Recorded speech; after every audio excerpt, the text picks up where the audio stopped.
Bueno, continuamos. Les cuento. Hoy es viernes, hoy estoy hecho un loco, porque me voy a dormir temprano. Eh, ¿Viernes? Oh, no puse las 9 de la noche. Ya empiezo a tener, me pica el bagre. 20:59. Avísame en 30 minutos. Puse un temporizador de 30 minutos. Vamos. Estábamos entonces con el tema de Pellegrini, ¿no es cierto? La revista del Río de la Plata. Y el tema que lo que quería, bueno, que pintó a Agustina, ¿no? Que la Agustina era muy bonita. Pero bueno, lo importante de esta revista es que eh, estaba pensada para ponderar los avances técnicos, urbanísticos, edilicios y de modernización de la ciudad de Buenos Aires, que por cierto está bastante retrasadita, ¿no? Entonces, este muchacho Pellegrini lo piensa y lo concibe también al periódico, a la revista, eh, en tres idiomas, en castellano, inglés y francés, porque lo que se supone que también que debe estar buscando capitales, ¿no? Porque él pondera muy mucho el tema de la ingeniería, de hecho, bueno, Carlos Pellegrini, hijo, es ingeniero, eh, y entiende que en este país cualquier triunfo en la legislatura o en la facultad, que mayormente eran todos abogados y médicos, se lo veía como más relevante que un buen invento, que una mejora técnica en alguna máquina o algo por el estilo. Y el tipo le quiere meter énfasis en eso e incluso organiza una suerte de certamen, ¿no? Así que todo aquello que tuvieran algún invento o eh, para fomentar, ¿no es cierto? Porque trataba de ayudar, de tratar de conseguir dinero para que eso se pudiera mejorar y demás. Estaba muy preocupado por esas cosas, ¿no? Al igual que por toda la cuestión urbanística de la ciudad. Y que, bueno, en aquel momento empezaba el tema de las aguas corrientes, que poner tubos por debajo de las veredas, ¿no es cierto?, para que corriera la, la, las alcantarillas que no estuvieran así a la vista, porque la ciudad era francamente intransitable, empieza el empedrado, ¿no? Así que bueno, toda esa es la preocupación del hombre. Entonces, como periódico de intereses generales, podríamos decir, está el Nacional. El 1 de mayo de 1852 va a aparecer el Nacional, conocido como el de Vélez Arfiel, ¿no? Que va hasta los primeros años de 1893. Otro periódico, bueno, en el Nacional escribieron todos, Albert y Sarmiento, bueno, Sarmiento era de Vélez Arfiel y Sarmiento, aparentemente se compró entre sus dueños, pero después todas las grandes plumas, ¿no es cierto?, había y por haber, escribieron en el Nacional. Y también va a surgir en el 1855 el Progreso, la Tribuna, perdón. Primero se llamó el Progreso y después la Tribuna. La Tribuna de los Varela, ¿no? Los Varela fueron muy conocidos, ahí salió de este periódico hasta 1880. ¿No? Y bueno, fue un periódico, ¿no?, muy influyente en lo que era Buenos Aires de aquel entonces, ¿no? El tema entonces del periodismo, el Nacional era un vespertino, ¿no? Tiene esa particularidad. Eh, el, el periodismo acompañó naturalmente todo lo, como ya vimos, por ejemplo, el proletario y la raza africana, o el demócrata negro, que salió antes que el proletario, cómo estaban acompañando las cuestiones políticas, incluso, bueno, una suerte de allí la raza africana jugaba más del lado de los federales, ¿no? Por la imprenta de Nicolás Calvo, de La Reforma, que era el periódico de Nicolás Calvo, y por otro lado estaba el proletario, que jugó más para el lado del porteñismo, más bonaerense, más de Buenos Aires, ¿no? Entonces, van a estar acompañando estos diarios, son diarios de facción. Los otros días charlaba con una alumna aquí de la cursada, y me decía cómo había sido el periodismo, ¿no? Es bien interesante que el periodismo siempre respondió en nuestro país, en el siglo XIX especialmente, a facciones, ¿no? Y es así que fueron en la década del 10 monárquicos o republicanos, después fueron unitarios y federales, después fueron rosistas y antirrosistas. Ahora los va a ver también, ¿no es cierto?, en estos que van a ser de la Confederación, apoyando a la Confederación, o los bonaerenses, ¿no? Y ya a partir de estas diferencias políticas entre la élite dominante, que tenía matices, ¿no? O sea, el tema acá era la aduana y cómo se repartía la guita, ¿no? Que entraba por Buenos Aires, y también como la más densamente poblada era Buenos Aires, quería tener la supremacía en el tema de los representantes, y ahí se armaba el tole-tole con el resto de las provincias, y a partir de, bueno, de Cepeda y de Pavón, que son las batallas que tienen la Confederación con Buenos Aires, y que todos sabemos, el bueno de Urquiza entrega la victoria, por así decirlo, la batalla a Mitre, que ya Mitre había puesto pies en polvorosas, y le dice, che, pará, que el loco ya se fue, dice, se fue Urquiza. ¿Y cómo? Dice, si me había ganado. Bueno, pero de jugando que no. Bueno, lo cierto es que ahí se empieza el tema de lo que conocemos nosotros, digamos, desde la conformación del Estado Nacional, ¿no es cierto?, que tiene particularidades, digamos, que esta conformación se hace en la centralización, se trata de desterrar ya los ejércitos provinciales, se hace un ejército nacional, va a haber una política de cooptación, ya de gente del interior, mal denominado interior, digamos, de las provincias, que vengan a Buenos Aires, ¿no? Victorino de la Plaza, por ejemplo, era salteño, vino a Buenos Aires, ¿no? Se le entregó un ministerio, ¿no? Así que empieza este tema lo pasa con Nicolás Avellaneda, que era tucumano, y entonces esa seguiría el segundo pilar. El tercer pilar es el material, concretamente, ¿no? La conformación del Estado Nacional, que es lo que necesita. Necesita tener vías de comunicación, como ferrocarril, caminos, puentes y demás. Y entonces, allí, bueno, el Estado centralizado en Buenos Aires va a dispensar algunos dinerillos para que todo el efecto ocurra. Y por último, y la más importante sin duda, que es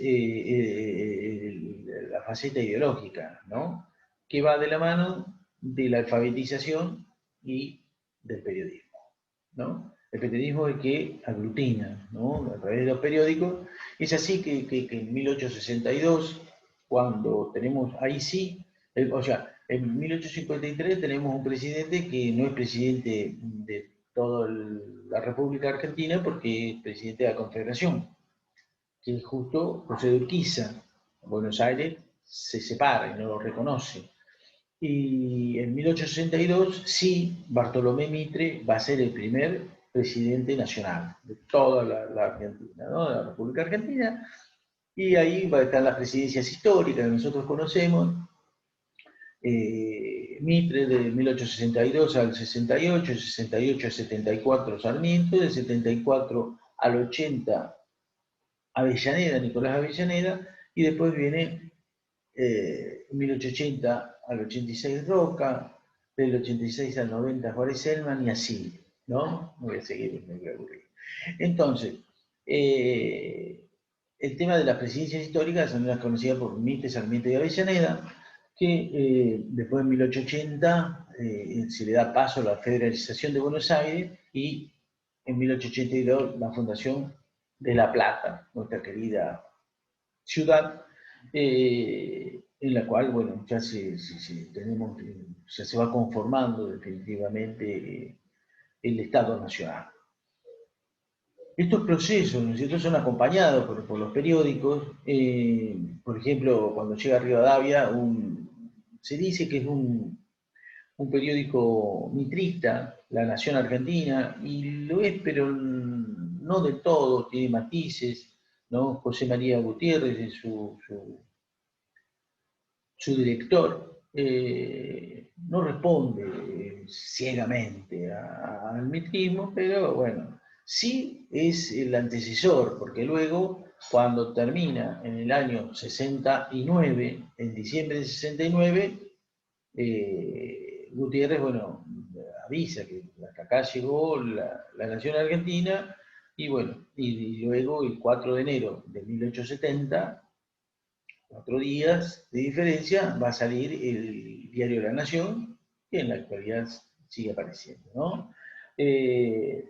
También grandes diarios salieron, antes que La Nación salió La Prensa, ¿no es cierto?, en octubre de 69, del 68, perdón, en el 67, antes, salió La Capital de Rosario, que aún sigue saliendo, digo, por eso es importante. Después de 1884 el diario El Día, al igual que el diario Los Andes, ¿no?, de Mendoza.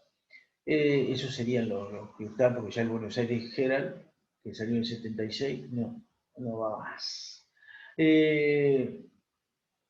Macri lo hizo. Bueno, no, nada, la tecnología, esas cosas.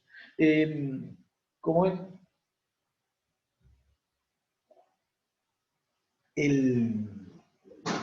Entonces, el diario La Nación va a tener sus particularidades, ¿no? El diario La Prensa lo tomamos un poquito para el golpe del 30, les comento algunas cosas y lo introduzco porque tiene un trabajo que hice hace algún tiempo sobre el golpe a don Hipólito Yrigoyen, ¿sí?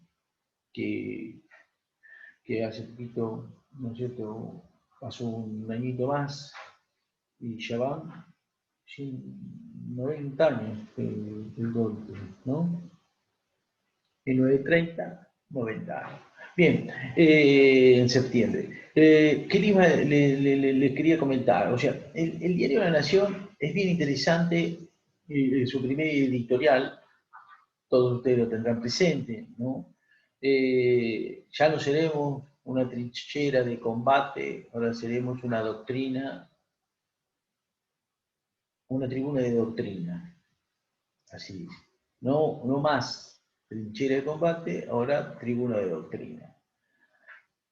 Mintió Bartolo, mintió y feo, ¿no? Porque siguió siendo una trinchera de combate, porque siempre tuvo el partido mitrista metido en todos los tole-tole que ha habido y por haber. Ya el primer tole-tole que tuvo fue en el año 74, cuando pasa de Sarmiento a Nicolás Avellaneda la presidencia y se enoja don Bartolo porque dice que hubo fraude. Fraude hubo siempre, ¿sí? ¿Hasta cuándo? Muy bien, como ustedes bien dicen, hasta el 24 de febrero de 1946, cuando ganó el peronismo. Hasta ese momento, siempre las elecciones estuvieron con un toque fraudulento. Esas fueron las primeras elecciones transparentes, ¿sí? Pero entonces se enoja Bartolomé Mitre en el 74 y va a la revolución porque dice que hubo fraude, truco. Entonces, ¿qué hace?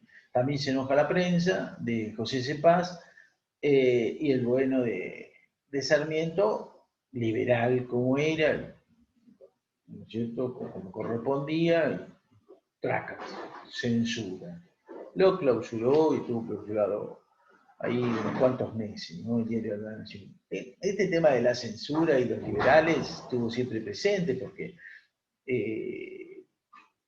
como durante el gobierno de Mitre, también fue el Río de la Plata, una revista la revista de Buenos Aires fue cerrada, hubo siempre esta tensión que es constante entre el Poder Ejecutivo y los medios de comunicación en un equilibrio inestable, ¿no es cierto? Que en aquella época se venía clausurando, cuando no se quería un periódico, ¿no? O la prédica de ese periódico, literalmente se lo cerraba, como hizo el bueno de Sarmiento con el Río de la Plata, el diario El Río de la Plata de José Hernández, eh, o la propia Reforma, que también de Nicolás Calvo, que fue cerrada. O sea, este tema de los liberales son liberales hasta que dejan de serlo y cierran, ¿no? Bueno, acá Sarmiento tenía algunas razones, porque, bueno, habían ido a la revolución, estos muchachos habían dejado la pluma para tomar las armas y bueno, eso es lo que ocurrió, ¿no es cierto? Y que fue cerrado. Pero bueno, también después fue cerrado tuvo 5 censuras, hasta 1901, la Nación. Tuvo otra en el año 78, tuvo otra con Avellaneda, tuvo otra con Juárez Selman, y con Juárez Selman la cerró un día y después a la semana lo volvió a cerrar. Y después en 1901, Roca, el bueno de Julio Roca, también lo cerró porque, fíjense ustedes qué paradoja, ¿no? En aquel momento criticaba el diario de la Nación al endeudamiento, todo el tema de la deuda externa, ¿no es cierto? Y a la banca Morgan, aunque no lo puedan creer. Bueno, cambia, la gente cambia y los diarios me les cuentan. Por eso son actores políticos, ¿sí? Ya hemos hablado y si no vamos a hablar más adelante. El tema entonces es que el diario La Nación está muy, en la política, Mitre sigue batallándola, está en la Revolución del 90, ¿no es cierto?, de la Unión Cívica Nacional, junto a Roca y que había puesto a Juárez Selman, que era su concuñado, ¿no es cierto?, pero bueno, se había pasado, era un Menem, Van Alet, a ver, ya entendía que el Estado no podía, era tan liberal que entendía que el Estado no podía administrar nada. Entonces hasta el propio Roca le dice, ya, entonces tampoco podemos administrar la aduana. ¿No? Bueno, entonces allí confluyeron, ¿no es cierto?, la Unión Cívica Nacional, que en su proclama, ¿de qué hablaban? ¿A qué no saben? Sí, está muy bien. Y eso que no existían los Kirchner. Ajá, claro, porque vieron que es todo corrupción. Ah, corruptos son los Kirchner. No. 1890, la proclama habla de que Juárez Selman es una corrupción insoportable, un gobierno liberal, etcétera, etcétera, etcétera. Tratan, entre otras cosas, por la revolución. ¿No? Y cuando digamos, el gobierno cayó, pero la revolución no venció. ¿No? Pueden desplazar a Juárez Selman y viene su vice, que es Carlos Pellegrini. Pero digamos que en todas estas bataholas estuvo el bueno de Bartolomé Mitre, y para no hacerlo más largo, digamos, ¿cuándo deja de ser trinchera de combate? Cuando se muere el último presidencial, llega el año 1909, Emilio Mitre, ingeniero de la sazón, el tipo, era candidato por un partido republicano y se muere. Tuvo la mala idea de morirse y entonces decidieron que el Diario de la Nación ya no participaría en la política partidaria. Y de ahí en más se encargaría de hablarle a la clase dirigente. De ahí, por eso hay un libro de Siri Caro que dice La política mirada desde arriba. O sea, deja de participar en el barro de la política y se posicionó donde está hoy, de apriete, de omisiones, de tergiversaciones, ¿no? De mentiras. Decía a algunos que los diarios solamente en dos cosas no mienten, en el día y en el precio. Después hay que todo ponerlo en duda, en tensión, ¿no? Pues bien, entonces de allí en más, el diario La Nación, hay un quiebre que es bien ostensible y muy interesante de tener en cuenta, porque, bueno, ahí sí va a pasar a ser tribuna de doctrina. Naturalmente que cada periodo tuvo su... A Sarmiento, eh, eh, yo preferiría que lo dejemos para cuando demos el peronismo, porque tengo un trabajo y a medio hacer, que no creo llegar ya para hacerlo, que desarrollé una categoría de análisis que se llama periodismo de estadistas. Y rápidamente les digo, los únicos dos presidentes que, mientras al unísono, que ejercían el Poder Ejecutivo Nacional, escribieron de un modo más o menos sistemático en la prensa, fueron Sarmiento y Perón. El resto, por ejemplo, Mitre escribió antes y después, pero no mientras fuera presidente.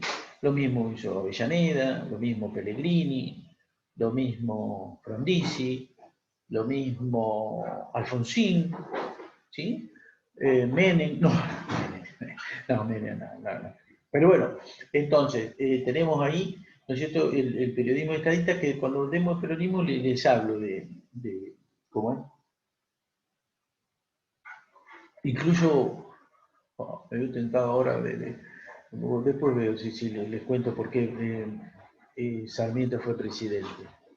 Eh, Mientras tanto los dejo pensando.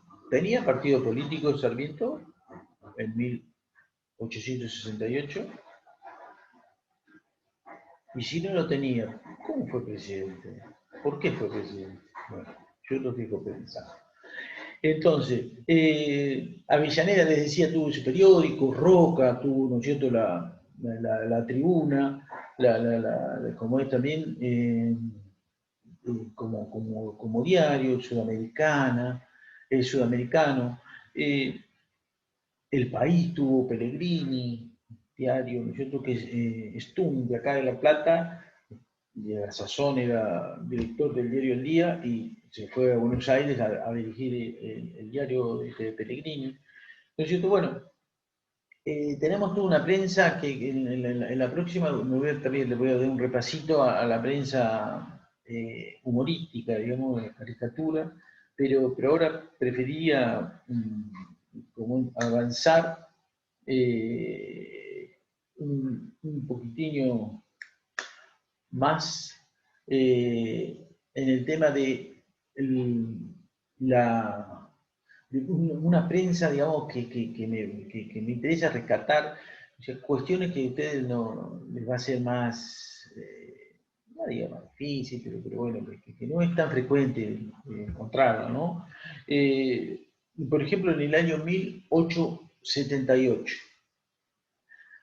salió un periódico que se llamó El Puente de los Suspiros.